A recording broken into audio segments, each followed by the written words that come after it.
I'm the master of fright and a demon of light, and I'll scare you right out of your pants. Tour guide in Kentucky, I'm Mr. Unlucky, and I'm known throughout England and France. And since I am dead, I can take off my head to recite Shakespearean quotations. No animal nor man can scream like I can with the fury of my recitations. The idea of the dead, what they might do or what they do, what you would want them to do, what you imagine they do, is very vivid in a lot of your films. In the culture I grew up with, death was very, people died, you didn't talk about it, you didn't, you go to a funeral, it was like going to a funeral. I mean, and then you'd experience like these other cultures where they would celebrate death, not, celebrate it in the sense of, but just basically celebrating somebody's life. And it just felt so much more passionate and real and positive to me. I remember going down to this place called Olvera Street, which, was a Hispanic area in Los Angeles, and these shops that would have these amazing things from Mexico, Day of the Dead. They were very humorous, little sculptures, like little scenes. They were like almost little movie sets with skeletons in like a beauty parlor and a pool hall or playing baseball, or just in sort of everyday things. And they were quite naive, so they kind of reminded me of the way I like to draw. Plus, they were funny and emotional, and so I started to do a little bit of research and get into that, and I found that, again, it was that things aren't what they seem. He'll never say, here's the light side and here's the dark side, and we're playing the duality here. He'll just talk about how he feels about the movie, and we don't spend a lot of time breaking it down, analyzing it. We never get into kind of a deconstruction. Tim said right in the beginning on The Corpse Bride, he said his first concept, he says, before we had all this, he gave me the script and everything else. He said, in this world, the real world up above is going to be very gray and very somber. And even as he talked about it, I heard they talked about the ticking clock kind of thing. But underneath, it's a party. So that's very Tim. Now when she opened her eyes, she was dead as dust. Her jewels were missing and her heart was bust. So she made a vow lying under that tree that she'd wait for her true love to come set her free. Always waiting for someone to ask for her hand. But out of the blue comes this groovy young man who vows forever to be by her side. And that's the story of our dog bride.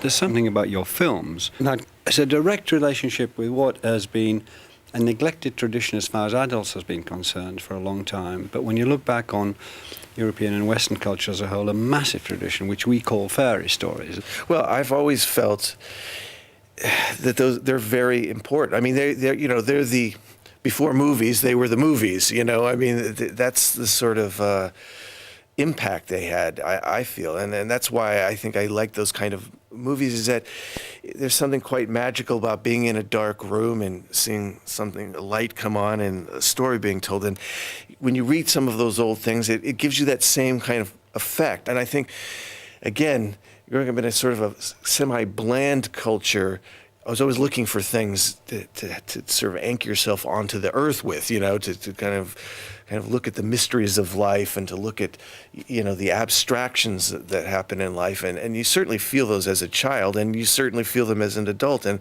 so I think it's good to hang on to those. When we're young, we take fairy stories not for granted. We take them very, very seriously. They frighten us, they thrill us, they move us, they do all. And then they are sort of beaten out of us, aren't they? I think the energy is that it is slightly disturbing, and I think that adults start to get afraid of that for their children or whatever. And the fact is, that's the whole point of it. But they're also fairy stories are full of things that are not what they seem, aren't they? Well, I think and that's, again, it's a great way of learning. I remember, I can actually remember certain feelings as a child where, you're new to the world. And so, there's this whole world going on. So how do you really learn about it? I mean, to me, those stories were the way to learn about it. And, for me, watching Frankenstein and seeing the angry villagers, I could relate them to like my neighbors and all. And actually, it helped me. It helped me to kind of understand that people can be good and be bad, and things aren't what they seem all the time. And I think it's the most positive way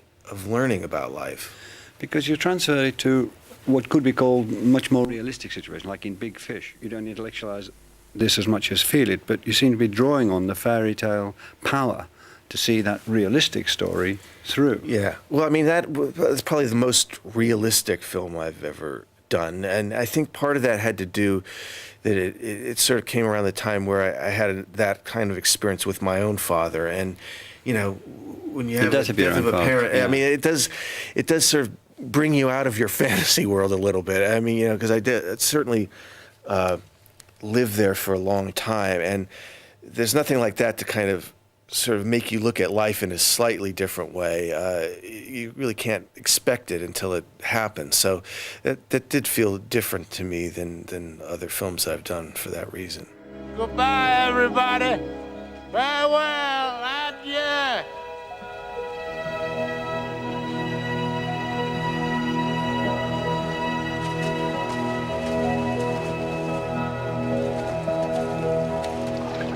My girl in the river.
So often your characters are sort of literally patched together. That comes out of some sort of idea or feeling. Well, I think it's a literal symbol of just the sort of the different sides. I mean, I often feel quite chaotic and all over the place. And to me, it's a symbol that represents a certain emotional state that I can relate to.